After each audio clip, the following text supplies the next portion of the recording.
Om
Namo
14ನೇ ಅಧ್ಯಾಯ ಶ್ಲೋಕ ಸಂಖ್ಯಾ 17.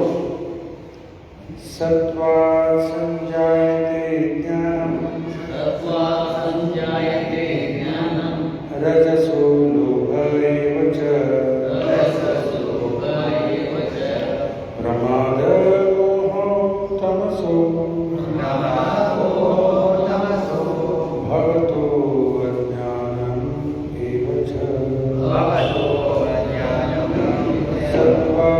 ಸತ್ವಾತ್ ಸಂಜಾಯತೆ ಜ್ಞಾನಂ ರಜಸೋ ಲೋಭ ಏವ ಚ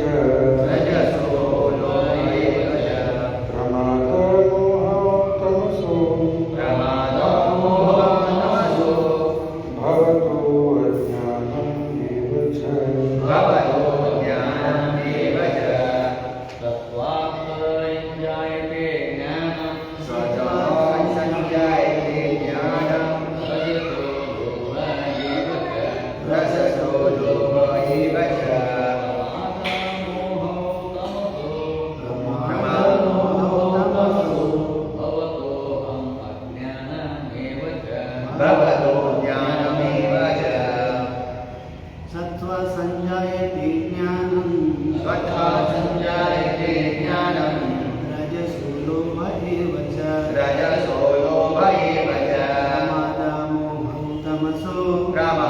ಮೋಹೋ ತಮಸೋ ಭವತೋ ಅಜ್ಞಾನಂ ಏವ ಚ.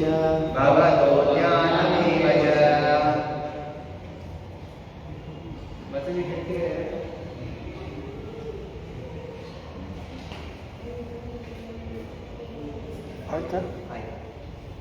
ಇಬ್ಬರ ಹೇಳಿದ್ರು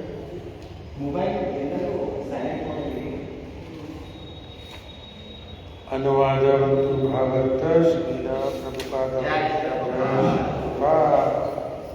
ಇಂಗ್ಲಿಷಲ್ಲಿ ರಿಪೀಟ್ ಮಾಡಿ. From the mode of goodness real knowledge develops.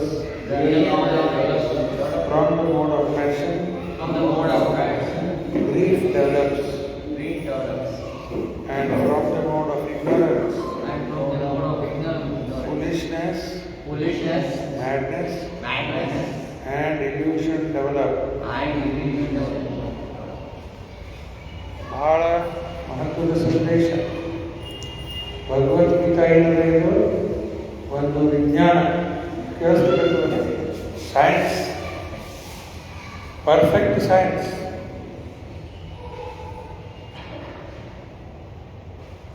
ರೂಪ ಹೇಳ್ತಾರೆ ತಮ್ಮ ಪ್ರವಚನದಲ್ಲಿ, Bhagavad Gita is a science, not a sentiment. ಇನ್ನೇ ಸೆಂಟಿಮೆಂಟಲ್ ಅಲ್ಲ, ಇದು ಭಾವುಕಲ್ಲ. ಏನದ ಇದು? ವಿಜ್ಞಾನ. ಯಾವ ಶ್ಲೋಕದಲ್ಲಿ ಹೇಳ್ತಾರೆ ಕೃಷ್ಣ ಇದು ವಿಜ್ಞಾನ ಅನ್ನೋದು? 9.1 ಬರ್ಕೊಳ್ಳೋರು ಯಾರಿದ್ದಾರೆ? ಅಲ್ಲೇ ಮೊಬೈಲ್ನಾಗ ಬರೋದು. 9.1 ಗೀತೆಯಲ್ಲಿ ಏನು ಹೇಳ್ತಾರೆ ಕೃಷ್ಣ? ಇದಂತೂ ತೇ ಭೂಯತಮ ಪ್ರವಕ್ಷ್ಯಾಮಿ ಅನುಸೂಯತೆ ಜ್ಞಾನ ವಿಜ್ಞಾನ ಸಹಿತ ಯತ್ ಜ್ಞಾನ ಶುಭ. ಇದು ಬರೀ ಜ್ಞಾನ ಮಾತ್ರ ಅಲ್ಲ, ಏನದ? ವಿಜ್ಞಾನ, ಸೈನ್ಸ್. ಜ್ಞಾನ ವಿಜ್ಞಾನಕ್ಕೆ ವ್ಯತ್ಯಾಸ. ಜ್ಞಾನ ಥಿಯರಿ, ವಿಜ್ಞಾನ ಪ್ರಾಕ್ಟಿಕಲ್. ಜ್ಞಾನ ಥಿಯರಿ, ವಿಜ್ಞಾನ ಪ್ರಾಕ್ಟಿಕಲ್. ಇದು ಬರೀ ಕೇಳಿಬಿಡು ಅಲ್ಲ, ಇವು ಮಾಡಬೇಕು ಅಂತ ಪರ್ಫೆಕ್ಟ್ ಎಫೆಕ್ಟ್ ಬರ್ತದೆ.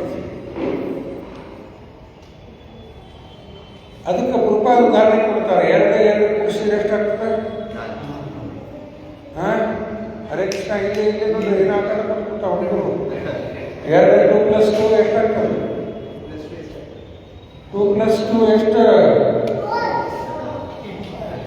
ಎಷ್ಟು ವಿಚಾರ ಮಾಡಾಯ್ತಲ್ಲ, ಟೂಬ್ರೇಟ್ ಇರೋದಿಲ್ಲ. 2 + 2 ಕನ್ನಡ ಶಾಲೆಯಲ್ಲಿ 2 + 2 ಕನ್ನಡ ಶಾಲೆಯಲ್ಲಿ ಎಷ್ಟು? 5. ಕನ್ನಡ ಶಾಲೆ ಒಳಗೆ 2 + 2, ಇಂಗ್ಲೀಷ್ ಶಾಲೆ ಒಳಗೆ ಹಿಂದಿ ಗುಜರಾತಿ ಉರ್ದು ಶಾಲೆ ಯಾವುದೇ ದೇಶಕ್ಕೆ ಹೋಗ್ರಿ ಎರಡು ನಾಲ್ಕು. ಯಾಕ ಇದು ಒಂದು ಸೈನ್ಸ್.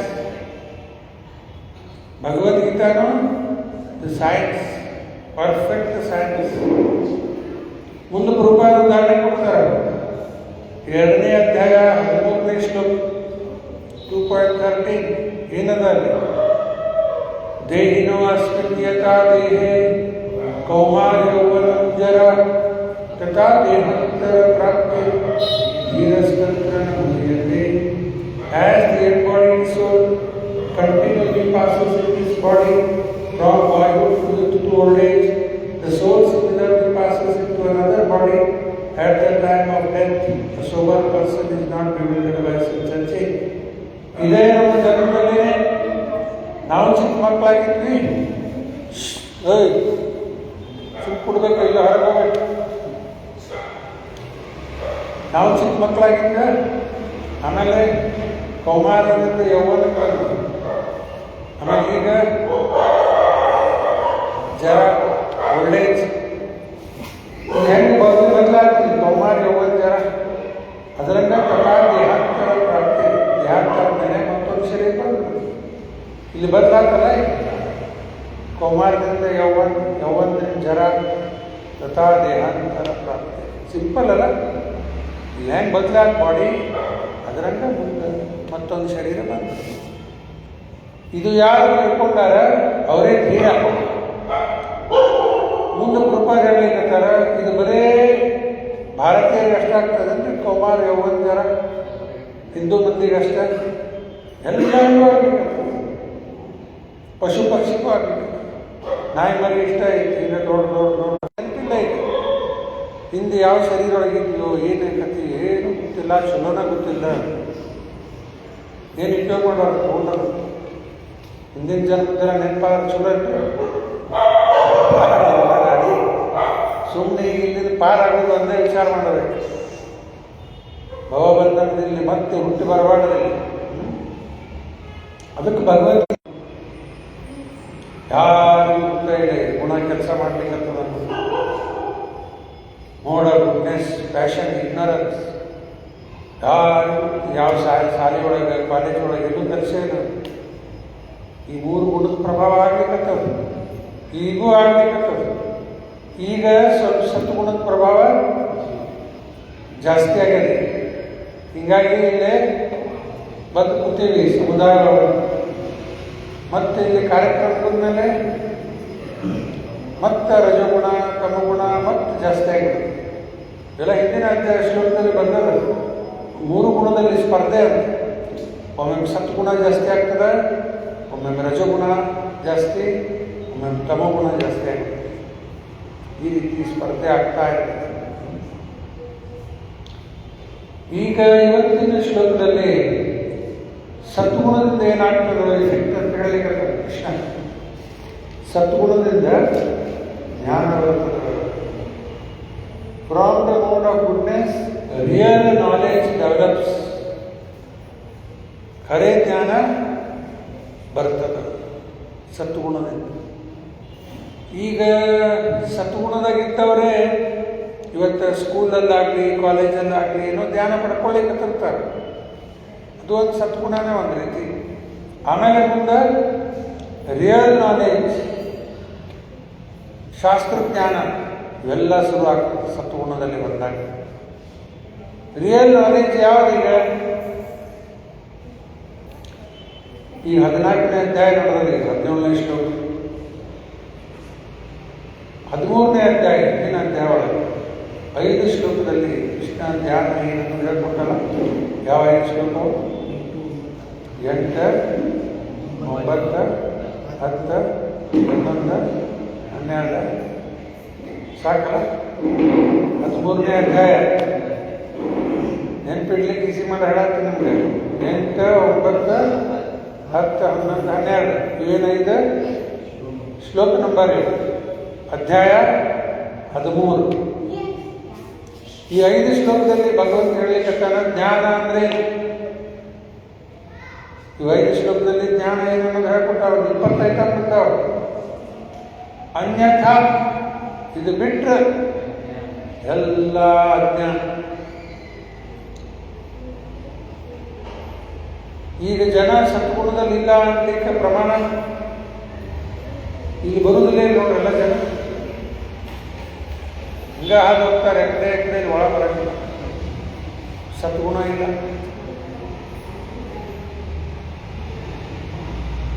ಹಿಂಗ ಹೋಗ್ತಿರ್ತಾರೆ, ಅಕಡೆ ಒಳ ಬರಂಗಿಲ್ಲ. ಸತ್ಗುಣ ಪ್ರಭಾವ ಇತ್ತು. ಸದ್ಗುಣ ಇತ್ತಂದ್ರೆ ಜ್ಞಾನ ಪಡ್ಕೊಂಡಪ್ಪ ಅಂತ ಬರ್ತದೆ. ಸದ್ಗುಣ ಪ್ರಭಾವ ಇಲ್ಲ, ರಜೋಗುಣ ತಮಗುಣದಲ್ಲೇ ಇರ್ತಾರೆ. ಎಲ್ಲ ಕೆಟ್ಟದ್ದು ಮಾಡಿ ಅದಕ್ಕೆಲ್ಲ ಟೈಮ್ ಇರ್ತದೆ. ಇದಕ್ಕೆ ಮಾತ್ರ ನೋ ಟೈಮ್. ಭಾಗವತದ ಒಂದು ಶ್ಲೋಕದಲ್ಲಿ ಹೇಳಿರ್ತಾರೆ, ಶ್ರುತವ್ಯಾಧಿ ರಾಜೇಂದ್ರ ನಿರ್ಣಂ ಸಂತಿ ಸಹಸ್ರಶಃ ಅಪಶ್ಯಕ ಆತ್ಮತತ್ವ ಗೃಹೇಶು ಗೃಹಮೇಧಿನ. ಶ್ರವಣ ಮಾಡಲಿಕ್ಕೆ ಸಾವಿರಾರು ವಿಷಯಗಳವ.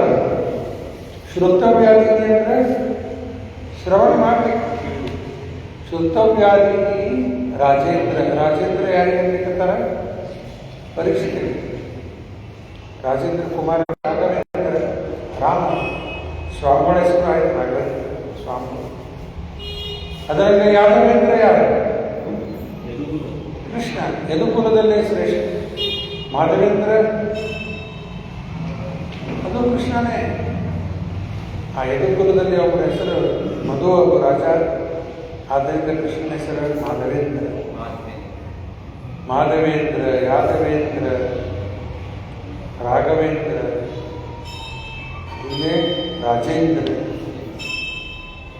ರಾಜರಲ್ಲೇ ಎಲ್ಲರಿಗಿಂತ ಶ್ರೇಷ್ಠ ಪರೀಕ್ಷಿತ್ ಮಹಾರಾಜ್. ಆದ್ದರಿಂದ ಪರೀಕ್ಷಿತಿಗೆ ರಾಜೇಂದ್ರ ಅಂತ. ಶ್ರುತವ್ಯಾಧಿ ರಾಜೇಂದ್ರ ನಿರ್ಣಂ ಸಂತಿ ಸಹಸ್ರಶಃ. ಸಾವಿರಾರು ವಿಷಯವ. ಅದರಲ್ಲಿ ಎಲ್ಲರಿಗೂ ಇಂಟ್ರೆಸ್ಟ್ ಭಾಳ. ಅದ ಕೇಳೋದ್ರಲ್ಲಿ ಇಂಟ್ರೆಸ್ಟ್ ಭಾಳ. ಪಾಲಿಟಿಕ್ಸ್, ಸಿನಿಮಾ ಮತ್ತು ಸ್ಪೋರ್ಟ್ಸ್, ಬಿಸ್ನೆಸ್ ಎಲ್ಲ ಕೇಳೋಕತ್ತಾರೆ. ಇದು ಆತ್ಮತತ್ವ ಟೈಮೇ ಇಲ್ಲ. ಹೀಗಾಗಿ ಇದಕ್ಕೆ ಟೈಮ್ ಇಲ್ಲ. ಬಾಕಿ ಎಲ್ಲದಕ್ಕೂ ಇಂಟ್ರೆಸ್ಟ್ ಭಾಳ. ಅಪಶ್ಯಕ ಆತ್ಮತತ್ವ ಗೃಹೇಶು ಗೃಹಮೇಧಿನ. ಯಾಕೆ ಈ ರೀತಿ ಆಗ್ಬಿಡ್ತಾರೆ? ಅವರೆಲ್ಲ ಗೃಹಮೇಧಿಗಳು ಅಂತಿರ್ತಾರೆ. ಗೃಹಸ್ಥ ಒಂದು ಆಶ್ರಮ, ಅಲ್ಲೇ ಗಂಡ ಹೆಂಡತಿ ಮಕ್ಕಳೆಲ್ಲ ಇರ್ತಾರೆ. ಜೀವನದ ಲಕ್ಷ್ಯ ಏನದ? ಆಧ್ಯಾತ್ಮಿಕ ಪ್ರಗತಿ ಆಗ್ಬೇಕಂತಿತ್ತಂದ್ರೆ ಈ ಮನೆ ಏನಾಗಿರ್ತದ? ಒಂದು ಗೃಹಸ್ಥ ಆಶ್ರಮ ಆಗ್ತದೆ. ಮತ್ತು ಇದಿಲ್ಲೇ ಇಲ್ಲ, ಬರೇ ಇಂದ್ರಿಯ ಭೋಗ ಜೀವನ. ಅವಾಗ ಏನಾಗ್ಬಿಡ್ತದ? ಆ ಗೃಹಮೇಧಿ ಜೀವನ. ಗೃಹಮೇಧಿ ಬಗ್ಗೆ ಕೃಪಾದವರು ಒಂದು ತಮ್ಮ ಪ್ರವಚನದಲ್ಲಿ ಹೇಳ್ತಾರೆ. ಹಗಲೆಲ್ಲ ರೊಕ್ಕ ರೊಕ್ಕ ರೊಕ್ಕ, ಹಗಲೆಲ್ಲ ಓಡಾಡ್ತಿರ್ತಾರೆ ರೊಕ್ಕ ಸಲುವಾಗಿ. ರೊಕ್ಕ ಗಳಿಸ್ಬೇಕಲ್ಲ, ಹಗಲೆಲ್ಲ ಅದು. ರಾತ್ರಿ ಎಲ್ಲ ನಿದ್ದೆ ಅಥವಾ ಇಂದ್ರಿಯ ಭೋಗ. ಮತ್ತು ಹಗಲಾದ ಕೂಡ ರೊಕ್ಕ ರೊಕ್ಕ ರೊಕ್ಕ ಓಡಾಡ್ಲಿಕ್ಕೆ ಶುರು. ರಾತ್ರಿ ಹಾಕೊಂಡು ಮಲ್ಕೊಳ್ಳೋದು, ಇಂದ್ರಿಯ ಭೋಗದಲ್ಲೇ ತೊಡೋದು. ಈ ರೀತಿ ಇಡೀ ಜೀವನ ಕಳೀತಾರೆ. ಒಬ್ಬ ಗೃಹಮೇಧಿ ಇನ್ನೊಬ್ಬ ಗೃಹಮೇಧಿ ಮೇಲೆ ದ್ವೇಷ ಮಾಡುತ್ತಾರೆ. ಅಣ್ಣತಮ್ಮರೇ ಇರ್ಬೋದು, ಗಂಡ ಹೆಂಡತಿ ಒಳಗಿರ್ಬೋದು, ತಂದೆ ತಾಯಿ ಎಲ್ಲ ಯಾರೋ ಬರಬೇಕು. ಒಬ್ಬರಿಗೊಬ್ಬರು ದ್ವೇಷ. ಒಬ್ರು ಯಾರೋ ಹೇಳ್ತಾ ಇರ್ತಾರೆ, ಭಾಳ ವರ್ಷದಿಂದ ಗಂಡ ಹೆಂಡತಿ ಇಬ್ಬರು ದುಡಿತಾರೆ. ಗಂಡನ ಪಗಾರ ಎಷ್ಟದ ಹೆಂಡತಿ ಗೊತ್ತಿಲ್ಲ, ಹೆಂಡತಿಗೆ ಪಗಾರ ಎಷ್ಟದ ಗಂಡ ಗೊತ್ತಿಲ್ಲ. ಅಕ್ಕಿ ಬ್ಯಾಂಕ್ನಾಗ ಎಷ್ಟು ರೊಕ್ಕದ ಇವನಿಗೆ ಗೊತ್ತಿಲ್ಲ, ಅವನ ಬ್ಯಾಂಕ್ನಾಗ ಎಷ್ಟದ ಇವನಿಗೆ ಗೊತ್ತಿಲ್ಲ. ಈ ರೀತಿ ಗಂಡ ಹೆಂಡತಿ ಒಬ್ಬರಿಗೊಬ್ರಿಗೆ ವಿಶ್ವಾಸವಿಲ್ಲ. ಮತ್ತೇನು ರೊಕ್ಕ ತೆಗಿತಾರೆ ಅಂತ ಹೇಳಿ ಇದೆಲ್ಲ ಇಂಥ ಜೀವನ ನಡೆದ್ರಿ. ಇದೆಲ್ಲ ಇಂಥ ಜೀವನ ಆಗ್ತಿತ್ತು ನೋಡ್ರಿ. ಗೃಹಮೇಧಿ ಪ್ರಾಕ್ಟಿಕಲ್ ಅದನ್ನ ಇಲ್ರಿ. ಗೃಹಮೇಧಿ ಜೀವನ ಇದೆ. ಈ ರೀತಿ ಜೀವನ ಇಡೀ ಜೀವನ ಕಳೀತಾರೆ, ಇಡೀ ಲೈಫ್ ಕಳೀತಾರೆ. ಹಗಲ ರಾತ್ರಿ ಈ ರೀತಿ ಮಾಡ್ಕೊಂಡು ಇಡೀ ಲೈಫ್ ಹಿಂಗೆ ಕಳೆದು ಬಿಡ್ತಾರೆ, ದ್ವೇಷ ಮಾಡಿಕೊಂಡು. ಇಂಥವ್ರ ಗತಿ ಏನಾಗ್ತದೆ ಮುಂದೆ? ಅದಾಂತ ಗೋಪಿ ವಿಶತಾಂತ ವಿಶ್ರಂ ಪುನಃ ಪುನಃ ಚರ್ಚಿತ ಚರ್ಚನ. ಅದು ಪೂರ್ಣ ಶ್ಲೋಕ ಪ್ರಹ್ಲಾದ ಹೇಳಿದೆ. ಮತ್ತೆ ಕೃಷ್ಣೇ ಪರತರೋ ಸುಲೋಭಾ ಮಿಥೋ ವಿವೇಕ ಗೃಹವಿತಾನ ಅದಾಂತ ಗೋಪಿ ವಿಶತಾಂತ ವಿಶ್ರಂ ಪುನಃ ಪುನಃ ಚರ್ವಿತ ಚರ್ವನ.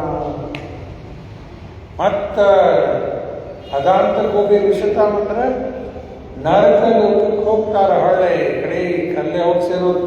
ಯಾಕಂತ ಜೀವನ ಕಳೆದ್ರೆ ನರಕದಲ್ಲಿ ಹೋಗಿ ಅನೇಕ ಥರದ ಪೀಡಾ ಅನುಭವಿಸಿ ಮತ್ತೆ ಈ ಸಂಸಾರದಲ್ಲೇ ಹುಟ್ಟು ಬರಬೇಕಾಗ್ತದೆ.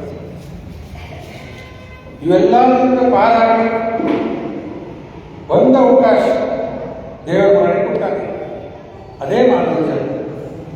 ಬೇರೆ ಯಾವ ಜನ್ಮದಲ್ಲಿ ಇದನ್ನು ಸಾಧಿಸಲಿಕ್ಕೆ ಶಕ್ತಿ ಇಲ್ಲ. ಸುಮ್ಮನೆ ತಿನ್ನೋದು ಮಲಗೋದು ಆದರೆ ಪ್ರಾಣಿಗತೆ ಜೀವನ ಮಾಡಿ ಸಂತೋಗ್ತದೆ.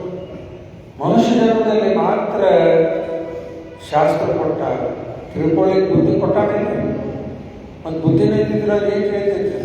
ಆ ಬುದ್ಧಿನೂ ಕೊಟ್ಟ, ಶಾಸ್ತ್ರ ಕೊಟ್ಟ, ಸಾಕಲ್ಲ. ಮತ್ತು ತಿಳಿಸ್ಲಿಕ್ಕೆ ಅವಾಗವಾಗ ಗುರುಗಳು ಕಳಿಸ್ತಾರೆ, ಆಚಾರ ಬರ್ತಾರೆ, ಎಲ್ಲ ಬಿಡಿಸಿ ಹೇಳ್ಕೊಡ್ತಾರೆ. ಆವಾಗ ನಮಗೆ ಸ್ವಲ್ಪ ಅರ್ಥ ಆಗ್ತದೆ. ಓಣ ಅಗಾಡಿಸ್ತೀವಿ ಎಲ್ಲ ಇವೆಲ್ಲ ತಿಳ್ಕೊಳ್ಳಿಕ್ಕೆ ಈ ಜನ್ಮ ಇರೋದು. ಮನುಷ್ಯ ಜನ್ಮ ದೇವರು ಕೊಡ್ತೀವಿ. ಪೂರ್ಣ ಡಾಕ್ಟರ್ ಬ್ಯಾಡ್ ಹೋಗ್ಬೇಕು. ಯಾವ ಜನ್ಮದಲ್ಲೂ ಸಾಧಿಸ್ಲಿಕ್ಕೆ ಆಗಲ್ಲ, ಈ ಜನ್ಮದಲ್ಲೇ ಸಾಧಿಸ್ಲಿಕ್ಕೆ ಆಗ್ತದೆ. ಯಾವ ಜನ್ಮದಲ್ಲೂ ಸಾಧಿಸಿಲ್ಲ, ಆಗುದಿಲ್ಲ. ಈ ಜನ್ಮದಲ್ಲೇ ಸಾಧಿಸಬೇಕು. ಅದಕ್ಕೆ ಈ ಸತ್ತುಗುಣದ ಏನದ ರಿಯಲ್ ನಾಲೆಜ್, ನಿಜವಾದ ಜ್ಞಾನ. ನಿಜವಾದ ಜ್ಞಾನ ಯಾವ್ದು ಹೇಳಿದೆ ಈಗ ಕೇಳಿದ್ರಿ ಪಟ್ಟ? ಯಾವ್ದು ನಿಜವಾದ ಜ್ಞಾನ ಯಾವ್ದು? ಎಕ್ಸಾಂಪಲ್ ಕೊಟ್ಟಲ್ಲ, 5 ಶ್ಲೋಕ. 5 ಶ್ಲೋಕ ಹೇಳಿದಿಲ್ಲ. ಶ್ಲೋಕ ಹೇಳಬೇಡ, ನಂಬರ್ ಹೇಳ್ತಾರೆ, ಹೇಳ್ಬೇಡ ಸಾಕು. 8, 9, 10, 11, 12 5 ಶ್ಲೋಕ ಎಲ್ಲ ಜ್ಞಾನ. 13ನೇ ಅಧ್ಯಾಯ 20 ಐಟಮ್ ಅವ. ಅದೆಲ್ಲ ನಾಲೆಜ್, ರಿಯಲ್ ನಾಲೆಜ್. ಬಿಟ್ಟರೆ ಎಲ್ಲ ಅಜ್ಞಾನ. ಅದಕ್ಕೆ ಆ ಜ್ಞಾನ ನಾವು ಪಡ್ಕೋಬೇಕು ಗೀತೆಯಿಂದ. ಆಮೇಲೆ from the mode of passion grief develops. ರಜೋಗುಣದಿಂದ ಏನಾಗ್ತದೆ? ಬರೀ ದುಃಖಕ್ಕೆ ಕಾರಣ ಆಗ್ತದೆ. ಲವ್ ಎಟ್ ಫಸ್ಟ್ ಸೈಟ್ ಅಂತಾರೆ, ಕೇಳಿರಲ್ಲ? ಲವ್ ಎಟ್ ಫಸ್ಟ್ ಸೈಟ್, ಆಮೇಲೆ divorce at first sight. First love at first sight, ಭಾರಿ ಪ್ರೀತಿ ಬಂದ್ಬಿಡ್ತು ಒಬ್ಬರ ಮೇಲೆ ಒಬ್ಬರು. ಆಮೇಲೆ ಡೈವರ್ಸ್ ಎಟ್ ಫಸ್ಟ್ ಸೈಟ್, ಮತ್ತು ಜಗಳ ಆದ್ಮೇಲೆ ಡೈವರ್ಸ್ ಇದೆ ರಜೋಗುಣ. ಬರೀ ದುಃಖಕ್ಕೆ ಕಾರಣ ಆಗಿದೆ. ಕಡೆಗೆ ಬರೀ ದುಃಖನೇ. ಪ್ರಾರಂಭದಲ್ಲಿ ಸ್ವಲ್ಪ ಸುಖ ಬಂದಂಗೆ ಅನಿಸ್ತದೆ, ಫೈನಲ್ ರಿಸಲ್ಟ್ ಕೊಂಡಿದ್ರೆ ಬರೇ ದುಃಖ ದುಃಖ ದುಃಖ ದುಃಖ. ಒಂದು ಸ್ವಲ್ಪ ಎಲ್ಲೋ ಸ್ವಲ್ಪ ಸುಖ ಸಿಕ್ಕಿರ್ತದೆ, ಅದ್ರ ಸಲುವಾಗಿ ಎಷ್ಟು ದುಃಖ ಅನುಭವಿಸ್ಬೇಕಾಗುತ್ತೆ. ಸದ್ಗುಣದ ಲಕ್ಷಣ ಹೆಂಗದ? ಸುಖ ಪ್ರಾರಂಭದಲ್ಲಿ ವಿಷ ಇರ್ತಕ್ಕದ, ನಂತರ ಅಮೃತ. ಸದ್ಗುಣ ಸುಖ ಹೆಂಗದ? ಪ್ರಾರಂಭದಲ್ಲೇ ವಿಷ ಇರ್ತಕ್ಕದ, ಆಮೇಲೆ ಅಮೃತ. ಉದಾಹರಣೆ, ಏಕಾದಶಿ ಉಪವಾಸ ಮಾಡೋದು ಹೆಂಗ ಅನಿಸ್ತದೆ? ವಿಷ ಇದ್ದಂಗೆ ಅನಿಸ್ತದಲ್ಲ. ಪ್ರಾರಂಭದಲ್ಲೇ ಯಾರಿಗೆ ಮನಸ್ಸು ಬರ್ತದೆ ಉಪವಾಸ ಮಾಡಲಿಕ್ಕೆ? ಮನಸ್ಸು ಬರುತ್ತಿಲ್ಲ. ಹಾಗೆ ಮಾಡಿ ಮಾಡಿ ಮುಂಜಾನೆ ಲಘು ಹೇಳೋದು, 3:30, 4 ಗಂಟೆಗೆ ಹೇಳಲಿಕ್ಕೆ ಮನಸ್ಸಾಗ್ತದ? ಇಲ್ಲ. ಆ ಟೈಮ್ನಲ್ಲಿ ಜಾಸ್ತಿ ನಿದ್ದೆ ಬರೋದು ಮಾಡೋದು. ಇದು ಸತ್ವಗುಣದಲ್ಲಿ ಪ್ರಾರಂಭದಲ್ಲಿ ಎಲ್ಲ ವಿಷಯ ಆಗಿದೆ ಅನ್ನಿಸ್ತದೆ. ಹೇಳಬೇಕು, ಎದ್ದ ಬರೀ ಮುಗಿತ ಸ್ನಾನ ಮಾಡಿರ್ತಾರೆ. ಸ್ನಾನ ಮಾಡಿ ಎಲ್ಲ ಕಚ್ಕೊಂಡು ರೆಡಿ ಆಗಿ ಮಂಗಳಾರತಿಗೆ ಬರ್ರಿ. ವಾರದ ಒಂದೊಂದು ಸಲ ಬರ್ರಿ. ಹೇಳಲಿಕ್ಕಂತ 3 ವರ್ಷ ಆಗಿಬಿಡ್ತದೆ. ಇಲ್ಲೇ ಗೋವರ್ಧನಿಗೆ ಯಾವಾಗ ಯಾವಾಗ ಫ್ರೀ ಇರ್ತೀರಲ್ಲ ಸುಟಿ ಬೆಳಗ್ಗೆ ಬಂದುಬಿಟ್ರೆ ಅವ್ರು ಸಜ್ಜನವ್ರೊಬ್ಬರ ಎವ್ರಿ ಡೇ ತಪ್ಪಲಾಗ ಬರ್ತಾರೆ. ಅರೆ ನಾವು ಭಾರಿ ಎವ್ರಿ ಡೇ ಒಟ್ಟು ಮಿಸ್ ಮಾಡಂಗೆ ಊರಾಗಿಲ್ಲ ಅಂದ್ರೆ ಅಷ್ಟು ತಪ್ಪಿಸ್ತಾರೆ. ಇವತ್ತು ಇನ್ನೊಬ್ರು ಶಶಿಕಾಂತ್ ಬಂದು ಬರ್ತಿರ್ತಾರೆ ಅವಾಗ ವಿಜಯ್ ಅವರು ರೆಗ್ಯುಲರ್ ಇರೋ ಆ ದುಂಡೂರು ಬಾಬು ಆರಾಮಿದೆ ಬರ್ತಿದ್ರು, ಅವ್ರು ಕರ್ಕೊಂಡು ಬರ್ತಿದ್ರು. ಅದಕ್ಕೆ ಇವೆಲ್ಲ ಮಾರ್ನಿಂಗ್ ಪ್ರೋಗ್ರಾಮ್ಸ್ ಅಟೆಂಡ್ ಮಾಡಬೇಕು, ಎವ್ರಿ ಡೇ ಮಾಡಬೇಕು. ಆಗೋದಿಲ್ಲ, ಅಟ್ಲೀಸ್ಟ್ ಯಾವಾಗ ಯಾವಾಗ ಆಗ್ತದೆ ಅಷ್ಟಾರ ಮಾಡಿ ಶುರು ಮಾಡಬೇಕು. ಎಲ್ಲರ ಟೈಮ್ ಹಿಂಗೆ ಹೋಗ್ತಾ ಇದೆ. 26 ಶುರುವಾಗಿ ಅಂತ 2 ತಿಂಗಳು ಮುಗಿದೋದಲ್ಲ, 26 ಶುರುವಾಗಿ 2 ತಿಂಗಳು ಮುಗಿದೋದಲ್ಲ. ಯಾರಂದ್ರೆ ಕೃಷ್ಣ ಸಿಕ್ಕಿರೋದಿಲ್ಲ 6 ತಿಂಗಳು ಹೋಗ್ಯಾರಿ. ಮತ್ತು 7ನೇ ಶುರುವಾಗಿ ಇವತ್ತು 13ನೇ ತಾರೀಕು 12 ದಿವಸ ಹೋಗಿ 11ನೇದು ಹೋಗ್ಲಿಕ್ಕತ್ತದ. ಟೈಮ್ ಹೋಗ್ಲಿಕ್ಕತ್ತದ. ನಾವು ಏನು ಸಾಧಿಸಿದ್ವಿ ಅದು ನೋಡೋದಕ್ಕೆ. ಅದಕ್ಕೆ ಇದು ರಜಗುಣ ಬರೇ ದುಃಖದ ಕಾರಣ ಆಗಿಬಿಡುತ್ತದೆ. ಮತ್ತೊಂದು ಏನು ಗೊತ್ತಿಲ್ಲ ಇದು ರಜಗುಣ ಅಂದ್ರೆ ಏನಪ್ಪ ಅಂದ್ರೆ ಎಲ್ಲ ದುಃಖದ ಕಾರಣ. Grief develops. ಗ್ರೀಫ್ ಅಂದ್ರೆ ದುಃಖ. ಎಷ್ಟು ಥರದ ದುಃಖವ ಇಲ್ಲಿ ಅದು ಕೂಡ ಮಾಡ್ತಿದ್ದಾರೆ. ಸದ್ಗುಣದಲ್ಲಿ ಸುಖ ಹೆಂಗದ? ಪ್ರಾರಂಭದಲ್ಲಿ ವಿಷ ಇದ್ದಂಗದ, ನಂತರ ಅಮೃತ. ರಜಗುಣದ ಎಕ್ಸಾಕ್ಟ್ ಅಪೋಸಿಟ್. ರಜಗುಣದ ಪ್ರಾರಂಭದಲ್ಲಿ ಹೆಂಗದ? ಅಮೃತಗತೆ ಕಾಣ್ತದೆ, ಆಮೇಲೆ ಪಾಯ್ಸನ್. ಎಲ್ಲರೂ ಅನುಭವಿಸ್ಲಿಕ್ಕೆ ರಜಗುಣ ಸುಖ ಪ್ರಾರಂಭದಲ್ಲಿ ಭಾರಿ ಭಾರಿ ಕಾಣುತ್ತದೆ. ಇದು ಕಾಮದೇವ ಬದ್ಧ ಜೀವನ ಮೇಲೆ 5 ಥರದ ಬಾಣ ಬಿಡ್ತಾನೆ. ಬಾಣ ಏರೋಸ್. ಕಾಮದೇವ ಕಾಮದಿಂದ ಪೀಡಿತ ಆದಾಗ ಯಾವುದೋ ಮನುಷ್ಯರಲ್ಲಿ ಪಶು ಪಕ್ಷಿ ಆಗಿ ಕಾಮದಿಂದ ಪೀಡಿತ ಆದ ಕೂಡಲೇ ಫಸ್ಟ್ ಒಂದೇನು ಇಫೆಕ್ಟ್ ಬರ್ತದೆ? ಹರ್ಷನ. ಒಂದು ಥರದ ಜಾಯ್ ಅಂತ ಬಂದಂಗೆ ಆಗ್ತದೆ, ಹರ್ಷನ. ಆಮೇಲೆ ರೋಚನ, ಪರಸ್ಪರ ಆಕರ್ಷಣೆ ಶುರುವಾಗಿದೆ, ರೋಚನ. ಆಮೇಲೆ ಮೋಹನ, ಇಲ್ಯೂಷನ್. 4ನೇದ ಶೋಷಣ, 5ನೇದ ಮರಣ. ಚಲೋ ಅಲ್ಲ?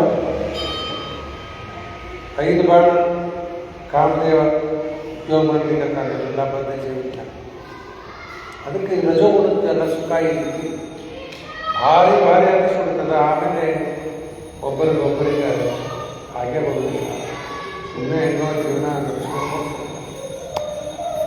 ಎಲ್ಲ ರಜೋಗುಣ ಸುಖ. ಇಡೀ ಜಗತ್ತು ಇದರ ಸುತ್ತ ಬೇಕಾಗ್ತದಿಲ್ಲ. ರಜೋಗುಣ ತಮಗುಣದಲ್ಲೇ ಈಗ ಒಂದು 13 ವರ್ಷದ ಹುಡುಗಿ ಕೇಳಿರಲ್ಲ, ಗಂಗಾಪುರ ಇಲ್ಲ ರಾಜಸ್ಥಾನದಾಗ ಯಾವುದೋ ಒಂದು ಊರು. 13 ವರ್ಷದ ಹುಡುಗಿಗೆ 32 ಜನ ಅತ್ಯಾಚಾರ ಎಲ್ಲ ಕೇಳಿರಲ್ಲ. ಆ ಹುಡುಗಿ ಸತ್ತ ಹೋಗ್ಬಿಟ್ಟು ಐಸಿಯುದಾಗ ಒದ್ದಾಡ. ಈಗ ಅದು ಅಡಿಗೆ ಎಷ್ಟು ಗಿಡ ಅಂತ ಸತ್ತೋಗ್ಬಿಟ್ಲೆ.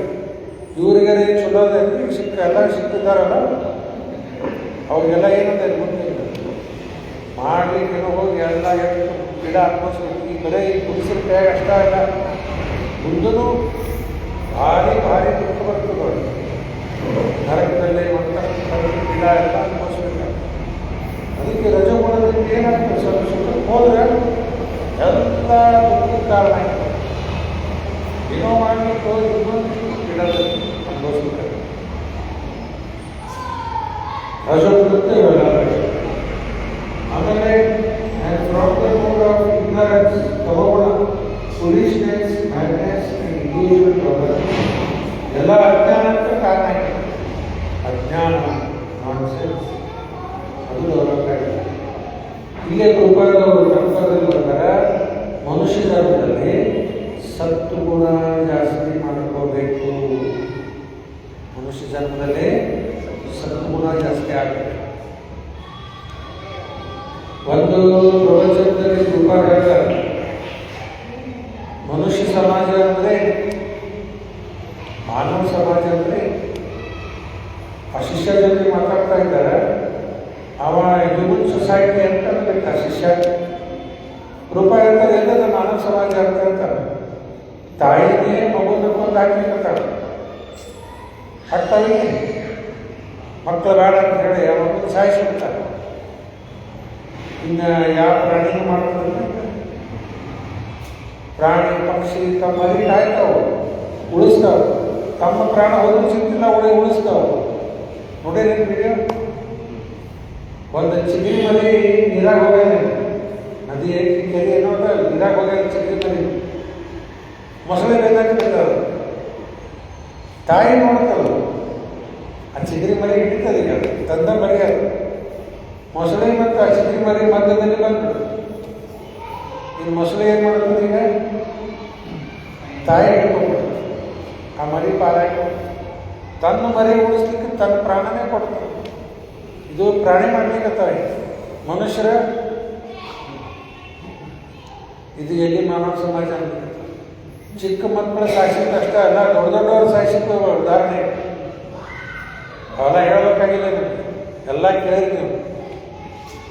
ದೊಡ್ಡ ದೊಡ್ಡ ಮಕ್ಕಳನ್ನ ಏನೆಲ್ಲ ಮಾಡಿಬಿಟ್ಟಾರೆ, ತಾವೆಲ್ಲ ನಡೆದ್ಬಿಟ್ಟಾರೆ.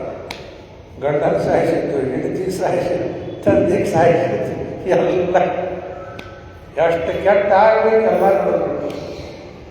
ಅದಕ್ಕೆ ಎಲ್ಲದ ಮಾನವ ಸಮಾಜ ಕೇಳಲಿಕ್ಕೆ ಎಲ್ಲದ ಮಾನವ ಸಮಾಜ ಮುಂದೆ ರೂಪಾಯಿ ಮಾನವ ಸಮಾಜ ಅಂದರೆ ಏನು? ಮಾನವ ಸಮಾಜ ಅಂದರೆ ಏನು? ಎಲ್ಲೇ ಮೂರಕ್ಕೆ ಅವಕಾಶ ಇದೆ ಅದೇ ಮಾನವ ಸಮಾಜ. ಒಂದೇದ ಅಜ್ಞಾನದಿಂದ ಜ್ಞಾನಕ್ಕೆ ಹೋಗ್ಲಿಕ್ಕೆಲ್ಲ ಅವಕಾಶ ಇದೆ. ಅಜ್ಞಾನದಿಂದ ಜ್ಞಾನ, ನಾಲೆಜ್ ಎಲ್ಲ ಅವಕಾಶ ಇದೆ. ಎಂಥ ಜ್ಞಾನ? ಈ ಜ್ಞಾನ ಸ್ಕೂಲ್ ಕಾಲೇಜ್ ಅದಲ್ಲ. ಸ್ಕೂಲ್ ಕಾಲೇಜ್ ಜ್ಞಾನದಿಂದ ಮೋಕ್ಷ ಸಿಗ್ತದೆ. ಸ್ಕೂಲ್ ಇಷ್ಟ ಮನಸ್ಸು ಕೊಟ್ಟ ಇದನ್ನು ಓದಿಬಿಟ್ರೆ, ಭಗವದ್ಗೀತಾ ಭಾಗವತ ಓದಿಬಿಟ್ರೆ ನಿಮಗೆ ಗೊತ್ತಾಗುತ್ತೆ. ತಿಳಿತಲ್ಲ, ಎಷ್ಟು ಮನಸ್ಸು ಕೊಟ್ಟು ಇವೆಲ್ಲ ಸಾಲಿ ಪುಸ್ತಕ ಓದಿದ್ರೆ ಅವನು ಬೇಡ ಅನ್ನಂಗಿಲ್ಲ. ಅದರಿಂದ ಏನು ಸಿಗ್ತದೆ? ನೌಕರಿ ಚೌಕರಿ ಅಷ್ಟೇ.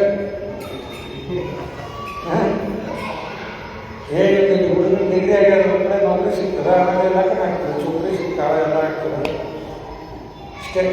ಮೋಕ್ಷ ಇಲ್ಲ. ಅಷ್ಟೇ ಶ್ರಮ ನಾವು ಇದಕ್ಕೆ ಹಾಕಿಬಿಟ್ರೆ ಸ್ಟಡಿ ಮಾಡಲಿಕ್ಕೆ ಗೀತಾ ಆಗಲ್ಲ. ಇಮಿಡಿಯೇಟ್ ಲಿಬರೇಷನ್, ಮುಕ್ತರಾಗ. ಅದಕ್ಕೆ ಇದು ತಮಗೊಂಡು ಏನು ಹೇಳ್ತಾ ಇದ್ದೀರಿ? ಇದು ಮೊದಲು ಹೇಳ್ತಾ ಇದ್ದೀರಿ.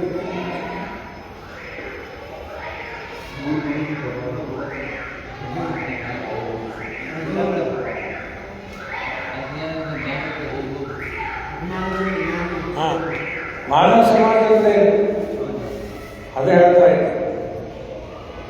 ಒಂದಿಂದ ಎಲ್ಲೇ ಅಜ್ಞಾನದಿಂದ ಜ್ಞಾನಕ್ಕೆ ಹೋಗ್ಲಿಕ್ಕೆ ಅವಕಾಶ ಇದೆ, ಅದು ಮಾನವ ಸಮಾಜ. ಕ್ಲಿಯರ್ ಅಂತ ಪಾಯಿಂಟ್ ನೆನ್ಪಿಟ್ಕೋಬೇಕು, ಬರ್ಕೊಂಡ್ರೆ ನೆನ್ಪಿಡ್ತಾವೆ.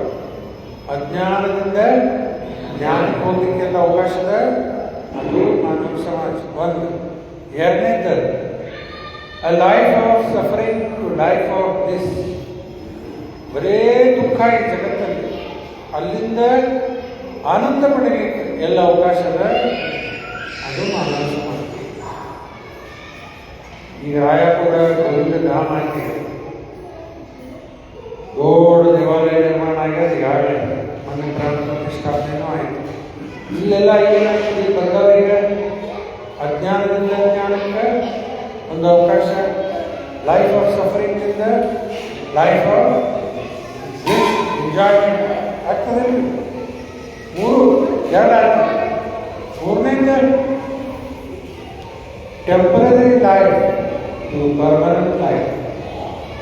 ಇಲ್ಲೇನದ ಈಗ ಎಲ್ಲ ಟೆಂಪರರಿ ಲೈಫ್ ಇದೆ. ಇಲ್ಲಿಂದ ಪರ್ಮನೆಂಟ್ ಲೈಫ್ ಕೃಷ್ಣನ ಕಡೆ ಹೋಗುದು. ಈ ಮೂರಕ್ಕೆಲ್ಲ ಅವಕಾಶದ ಅದೇ ಮಾನವ ಸಮಾಜ. ಮತ್ತು ಇಲ್ಲಿ ಮೂರಕ್ಕೆ ಅವಕಾಶ ಇಲ್ಲೇ ಇಲ್ಲ ಅಂದ್ರೆ ಮಾನವ ಸಮಾಜನೇ ಅಲ್ಲ. ಈ ಮೂರು ಇರ್ಬೇಕು. ಈ ಮೂರು ಎಲ್ಲಿ ಹೋಗ್ಲಿಕ್ಕಂತಾರೆ ಅಂತ ನಮ್ಮ ಸಂಸ್ಥೆಯಲ್ಲೇ ಅಲ್ಲ, ರೂಪಾಯಿ ಪುಸ್ತಕ ತಯಾರು ಮಾಡಿ ಸಿಗ್ಲಿಕ್ಕೆ ಇಲ್ಲ. ಇದು ಎಲ್ಲಿ ಚಾನ್ಸೇ ಇಲ್ಲ. ಅದಕ್ಕೆ ಕೂಡ ಬರೇ ಅಜ್ಞಾನಕ್ಕೆ ಕಾರಣ ಇದೆ. ಮೂಲ ನಮ್ಮ ಮನುಷ್ಯ ಜನ್ಮದಲ್ಲಿ ಇಲ್ಲಿಂದ ನಾವು ದಾಟಿ ಬರಬೇಕು. ಟೈಮ್ ಅದಲ್ಲ. ಇನ್ನೊಂದು ಇಂಪಾರ್ಟೆಂಟ್ ಪಾಯಿಂಟ್ ಹೇಳಿ, ನಮ್ಮ ಭಕ್ತಿ ಒಳಗೆ ಪ್ರಗತಿ ಆಗಲಿಕ್ಕೆ ಏನೆಲ್ಲ ಆಬ್ಸ್ಟೆಕಲ್ಸ್ ಅಡ್ತಡೆ ಬರ್ಲಿಕ್ಕೆ ಮುಂದುವರಿಲಿಕ್ಕೆ ಅವಕಾಶ ಕೊಡ್ತಾ ಇಲ್ಲ. Obstacles on the part of devotional service. ಒಂದೇದು ಯಾವುದು? ಸ್ವರೂಪ ಭ್ರಮೆ ಅಂತಾರೆ. ಸ್ವರೂಪ ಭ್ರಮೆ. ನಾವು ಯಾರಿದ್ದೀವಿ ಆತ್ಮ ಅದೇ ಹೋಗ್ಬಿಟ್ಟದೆ, ಗೊತ್ತಾಗಿಲ್ಲ. ನಾವು ಯಾರಪ್ಪ ಅಂದರೆ ಈ ಶರೀರ ಅಂತ ಹೇಳಿ ನಿಮ್ಮ ಪರಿಚಯ ಕೇಳಿದ್ರೆ ಏನು ಹೇಳ್ತೀವಿ? ಇದಲ್ಲ, ಎಲ್ಲರೂ ಇದೆ. ನಮ್ಮ ಪರಿಚಯ ಹೇಳ್ಬೇಕು. ನಮ್ಮ ನಿಜವಾದ ಪರಿಚಯ ಇದೆ ಆತ್ಮ ಇದ್ದೀವಿ. ಸ್ವರೂಪ ಭ್ರಮೆ ಫಸ್ಟ್. ಎರಡರಿಂದ ಅಸಂತೃಷ್ಟ. ಅಸಂತೃಷ್ಟ ಅಂದ್ರೆ ಈವಲ್ ಪ್ರೊಪೆನ್ಸಿಟೀಸ್. ಒಮ್ಮೆ ನಾನು ಈ ಶರೀರ ಭಾವಿಸಿಬಿಟ್ಟೆ, ಈ ಶರೀರದ ತೃಪ್ತಿ ಸಲುವಾಗಿ ಯಾರ ಬುದ್ಧಿ ಕೊಯ್ಲು ಸಿಗ್ತಿಲ್ಲ. ನನ್ನ ಇಂದ್ರಿಯ ತೃಪ್ತಿ ಆಗಬೇಕು. ಕೊಯ್ಲಿಕ್ಕತ್ತಾರೆ. ಯಾಕೆ? ನಂದು ನಾಷ್ಟ ಇಂಪಾರ್ಟೆಂಟ್ ಅಲ್ಲ, ನಂದು ಲಂಚ್ ಇಂಪಾರ್ಟೆಂಟ್ ಅಲ್ಲ. ಅವು ಹೊಡಿದೇವು, ಪಶು ಪಕ್ಷಿ ಹೊಡೆದ ಮತ್ತಷ್ಟೇ ಅಲ್ಲ, ಮನುಷ್ಯರಿಗೂ ಸಾಯಿಸ್ತಾರೆ. ಎಲ್ಲ ಇದೇ ದಿನ. ಎರಡನೇ ಅಸಂತೃಷ್ಟ, ಈವಲ್ ಪ್ರೊಪೆನ್ಸಿಟಿ. ಮನುಷ್ಯ ತನ್ನ ಇಂದ್ರಿಯ ತೃಪ್ತಿ ಸಲುವಾಗಿ ಬೇಕಾದ ಮಾಡಿ ಕಡೆಯಾಗುತ್ತೆ. ಹಿರಣ್ಯಕಶಿಪು ತನ್ನ ಇಂದ್ರಿಯ ತೃಪ್ತಿಗೆ ಅಡ್ಡ ಯಾವ ಪ್ರಹ್ಲಾದ. ಆ ಪ್ರಹ್ಲಾದನೇ ಕೊಡ್ಲಿಕ್ಕೆ ಮಾಡ್ತಾರೆ. ಮಗನೇ ಆಗಿರ್ಲಿಕ್ಕಂತಾರಂದ್ರೆ ಮಗನೇ ಸಾಯಿಸ್ಬಿಡ. ಇಷ್ಟು ಕೆಟ್ಟ ಇಂದ್ರಿಯ ಹೋಗಿ ಮಗ ಏನು ಕೆಟ್ಟ ಮಾಡಾತಾರೆ ಪ್ರಹ್ಲಾದ? ಏನಿಲ್ಲ. ಹಿರಣ್ಯಕಶಿಪು ನಾನೇ ದೇವರು ಅಂತ ಎಲ್ಲರೂ ಹೋಗ್ಬೇಕತ್ತೆ, ಪ್ರಹ್ಲಾದ ಹೋಗ್ಬೇಕತ್ತೆ. ಅಷ್ಟಕ್ಕೆ ಬಂದು ಪ್ರಾಬ್ಲಮ್. ಅವ್ರು ಹಿರಣ್ಯಕಶಿಪು ದೇವರು ಬೇಕಿದ್ರೆ ಮುಗಿದೋಗ್ಬಿಡ್ತಿತ್ತು. ಇದು ನರಸಿಂಹ ಪುರಾಣ, ಮಹಾನರಸಿಂಹ ಅವತಾರ, ಆಮೇಲೆ 7ನೇ ಸ್ಕಂದ ಭಾಗವತದಲ್ಲಿ ಬರೋದಿಲ್ಲ ಪ್ರಹ್ಲಾದನ ಸರ್. ಹಿರಣ್ಯಕಶಿಪು ರಾಜ ಇದ್ದ ಪ್ರಹ್ಲಾದ ಅಂತ ಬಸವಿದ್ದ ಅಂತ ಹೇಳಿ ಪ್ರಹ್ಲಾದ ಭಕ್ತ ಅಂತ ಭಕ್ತ ವಿರೋಧ ಮಾಡಿದ್ದಕ್ಕೆ ಎಲ್ಲ ಆಗಿ ನರಸಿಂಹ ಅವತಾರ. ಅದಕ್ಕೆ ಇದು ಈವಲ್ ಪ್ರೊಪೆನ್ಸಿಟೀಸ್, ಅಸಂತೃಷ್ಟ. ಆಮೇಲೆ ಮೂರನೇದು ಹೃದಯ ದೌರ್ಬಲ್ಯ, ವೀಕ್ನೆಸ್ ಆಫ್ ದಿ ಹಾರ್ಟ್. ಹೃದಯ ದೌರ್ಬಲ್ಯ ಯಾವಾಗ? ಇದೇ ಕೃಷ್ಣ ಕ್ಲೈಮ್ಯತ್ ಮಾಸಮದಮಃ ಪಾರ್ಥ ನೈತತ್ ತ್ವಯ ಉಪಪದ್ಯತೆ ಶೂದ್ರ ಹೃದಯ ದೌರ್ಬಲ್ಯ ತ್ಯಕ್ತ ಉತ್ಕೃಷ್ಟ ಪರಂತಪ. ಈ ಹೃದಯ ದೌರ್ಬಲ್ಯ ತುಚ್ಛದ ಇದನ್ನ ಬಿಡು. ತ್ಯಕ್ತ ಉತ್ಕೃಷ್ಟ ಪರಂತಪ. ಮ್ಯಾಲೆ ಯಾರು ಎತ್ತು ಇದು ಮಾಡ. ಹೃದಯ ದೌರ್ಬಲ್ಯ ಯಾವುದು? Weakness of the heart. ಇವತ್ತು ಕಾರ್ಡಿಯಾಲಜಿಸ್ಟ್ ಕಡೆ ಅವ್ರು ತೋರಿಸಿದಾಗ ಹೇಳಿ ನಿಮ್ಮ ಹಾರ್ಟ್ ಬರೋಬರದ ಅನ್ಬೋದು. ಆದರೆ ಶಾಸ್ತ್ರ ಪ್ರಕಾರ ಎಲ್ಲರ ಹಾರ್ಟ್ ಒಳಗೆ ವೀಕ್ನೆಸ್ ಅದ ಅಂತ. ಯಾವುದು ವೀಕ್ನೆಸ್? ಒಂದನೇದು ಅಟ್ಯಾಚ್ಮೆಂಟ್, ಎಲ್ಲೆಲ್ಲ ಅಟ್ಯಾಚ್ಮೆಂಟ್, ಫ್ಯಾಮಿಲಿ ಮೇಲೆ, ಪ್ರಾಪರ್ಟಿ ಎಲ್ಲ ಅಟ್ಯಾಚ್ಮೆಂಟ್ ಅದ್ರ ಮೇಲೆ. ಇದೇನಿದೆ ವೀಕ್ನೆಸ್ ಆಫ್ ಹಾರ್ಟ್, ಅಟ್ಯಾಚ್ಮೆಂಟ್. ಆಮೇಲೆ ಎನ್ವಿಯಸ್ನೆಸ್, ದ್ವೇಷ ಮಾಡೋದು, ಆ್ಯಂಡ್ ಪ್ರೊಪೆನ್ಸಿಟಿ ಟು ಚೀಟ್, ಎರಡನೇದು ವೀಕ್ನೆಸ್ ಆಫ್ ಹಾರ್ಟ್. ಮೂರನೇದು desire for recognition, passion for order.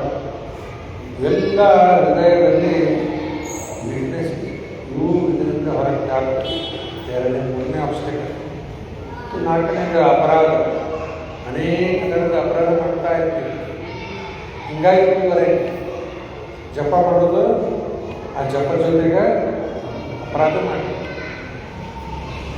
10 ಥರದ ಅಪರಾಧ ಎವ್ರಿಡೇ ಯಾಕೆ ಹೇಳಕ್ಕೆ ಅವನು ನೆನಪು ಮಾಡಲಿಕ್ಕೆ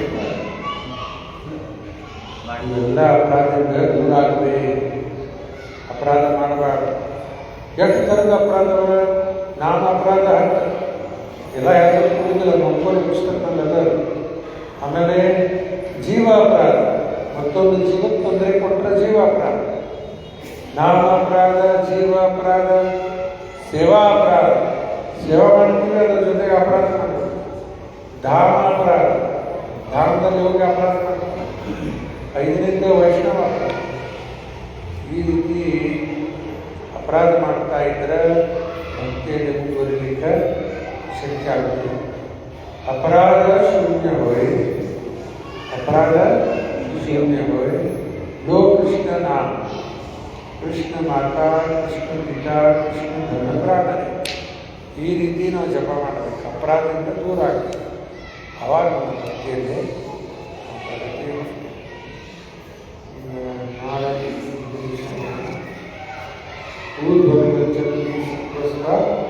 ಮಧ್ಯ ಕೃಷ್ಣನಿಗೆ ರಾಜಸ ಜಗನ್ನ ಗುಣವರ್ತಿ ಅದೋ ಗಚ್ಚಂತಿ ತಾಮಸ. ಸತ್ಗುಣದಲ್ಲಿದ್ದವರಷ್ಟೇ ಮೇಲೆ ಹೋಗ್ತಾರೆ, ಊದ್ಕೊಂಡ್ರ ಮೇಲೆ. ಸತ್ಗುಣದಲ್ಲಿದ್ದವರ ಮೇಲೆ ಹೋಗ್ತಾರೆ.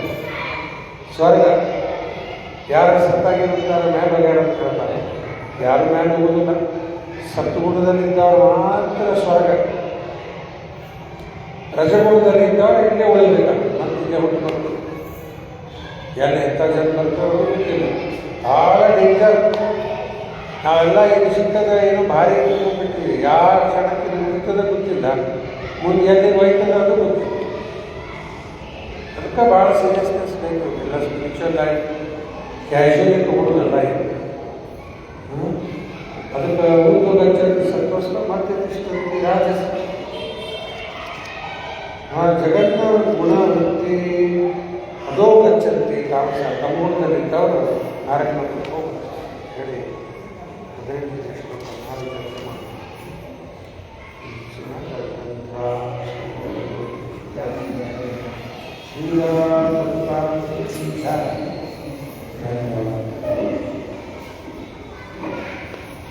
हरे कृष्ण। प्रभु के धन्यवाद हेळोಣ। हरे कृष्ण हरे कृष्ण, हरे कृष्ण कृष्ण कृष्ण हरे हरे, हरे राम राम राम हरे हरे, हरे कृष्ण कृष्ण कृष्ण हरे हरे, हरे राम